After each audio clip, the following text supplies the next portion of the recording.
Even the strongest foundations cannot withstand the inevitable.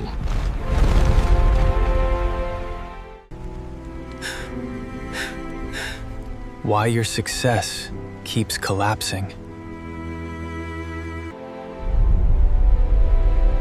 The failed architect. The secret of the unseen. In the valley of Oakhaven, Elias was known not as an architect, but as the man of falling stone. Elias was brilliant. He could sketch arches that defied gravity and spires that kissed the clouds. He used the finest marble and the strongest iron. But he had a curse.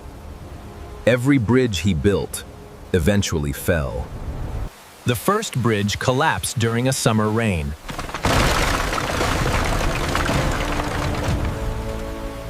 The second, under the weight of a single merchant's wagon. The third, most painfully, crumbled while the town was celebrating its grand opening. Elias became a pariah. He spent his days sitting by the riverbank, watching the water rush over the ruins of his life's work. He couldn't understand it. He had followed every mathematical rule. He had spent a fortune on the exterior. It looked perfect. But perfect didn't hold. One evening, an old stonemason named Silas sat beside him. Silas hadn't gone to school. His hands were like gnarled tree roots, stained by 50 years of earth. But you build like a man who is afraid of being forgotten. You want everyone to see your brilliance immediately. I use the best materials. I spend months on the design. Above the ground, yes. But tell me, how deep did you dig before the first stone was laid? I dug until the ground was firm. Then I started the work. People don't want to wait months for a hole in the dirt. They want to see the bridge. You're still dreaming, boy. Silas stood up, tossing a heavy coin into the river.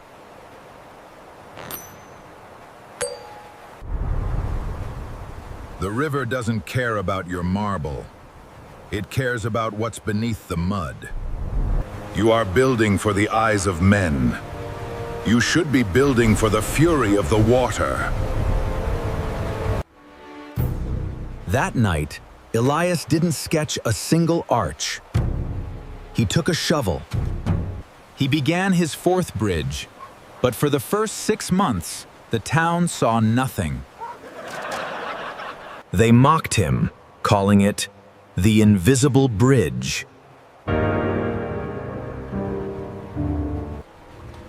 While the villagers laughed, Elias was 10 feet below the riverbed. He was sweating in the dark, clearing away silt, bypass pumping water, and anchoring massive, ugly, jagged stones into the bedrock. He spent his entire budget on a foundation that no one would ever see. When he finally began to build the arches, they were simpler, less ornate than before. But when the Great Flood of 26 hit, and the river rose 20 feet, Swallowing the valley in a brown, violent surge, the town held its breath. Houses were swept away. Trees were uprooted. But when the waters receded, the bridge stood. It didn't just stand, it hadn't shifted a single millimeter. Elias finally realized that the strength of a structure isn't determined by the beauty of its peak, but by the integrity of its base. Most people fail because they try to build a level 10 life on a level 1 foundation. Don't be afraid of the seasons where it looks like nothing is happening. That is when you are anchoring yourself to the bedrock. Build the foundation right, and the storm will only prove your strength. If you liked the video, please like and subscribe to the channel. It will keep us motivated to create more videos for you in the future.